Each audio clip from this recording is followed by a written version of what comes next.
Hi, I'm Rebecca here at the Coastal Discovery Museum, and today we are reading Perky Pelican, A Tale of a Lively Bird by Suzanne Tate. Perky Pelican was perky. He was lively as could be. Perky lived on Sandy Island with many other pelicans. Helpful humans made Sandy Island. When they dug a deep channel for boats to use, they piled up the sand. The sand formed an island, a safe place for Perky and his family. Perky's mother made her nest on Sandy Island. She placed sticks one at a time on a bush. Then she covered the sticks with grass.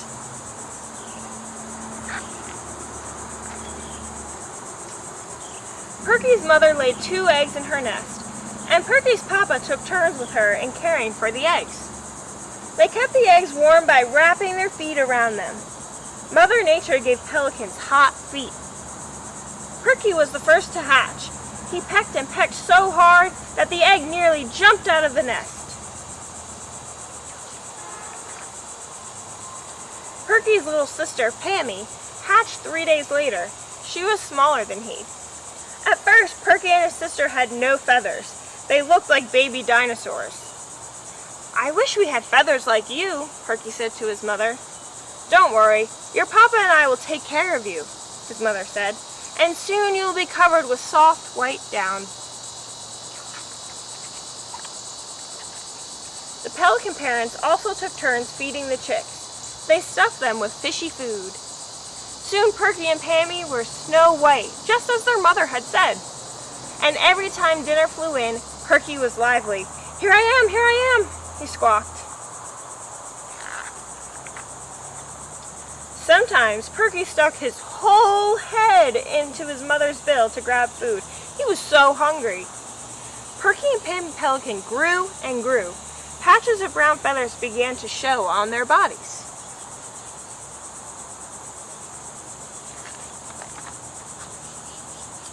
Nine weeks went by, and Perky grew to be a large bird with strong brown feathers.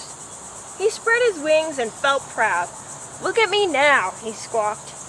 "Well, it's time for you to learn to fly and catch your own fish," said Perky's papa. Perky lifted up his wings and soon could fly above the water around Sandy Island. He watched some pelicans as they dived for fish. The big birds dropped from the sky head first. Splash! Then they scooped up the fish in their big beaks.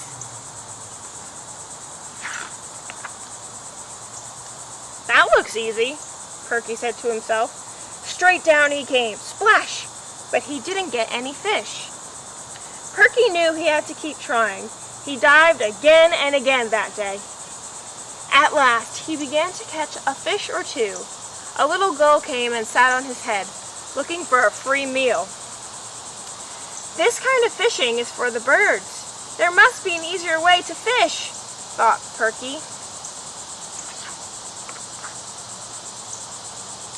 He watched a long line of pelicans flap their wings and glide.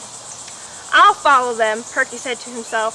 His big wings lifted him into the air.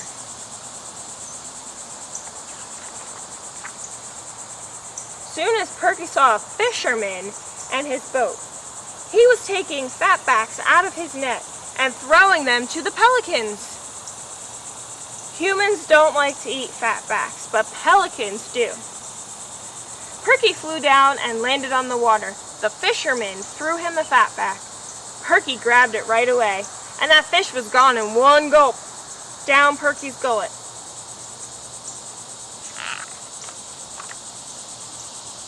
A pretty little pelican swam up to Perky. "I'll show you how to get lots of fish," she said. Perky perked up his head. Then he saw that it was his little sister Pammy. But Perky noticed something that had happened to her. "How have you been?" he asked politely. "I hurt my wing one day when I was diving for fish," she replied. "Now I can't dive very well. But I've learned an easy way to fish," his sister said. "Come, let me show you." Pammy swam beside the net, pulling out fatbacks one by one. Perky followed her, and he too tugged from the net all the fish he wanted. The fisherman watched them. "Thanks for helping me clean my net," he said. You can have your fill of fatbacks anytime you wish. The fisherman started his motor and headed for the dock. The pelicans felt full and happy. "Thanks for showing me an easy way to fish," Perky said to Pammy. "Let's look for the fisherman tomorrow."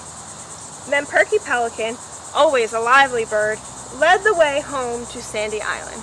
The end. Thank you for reading with us.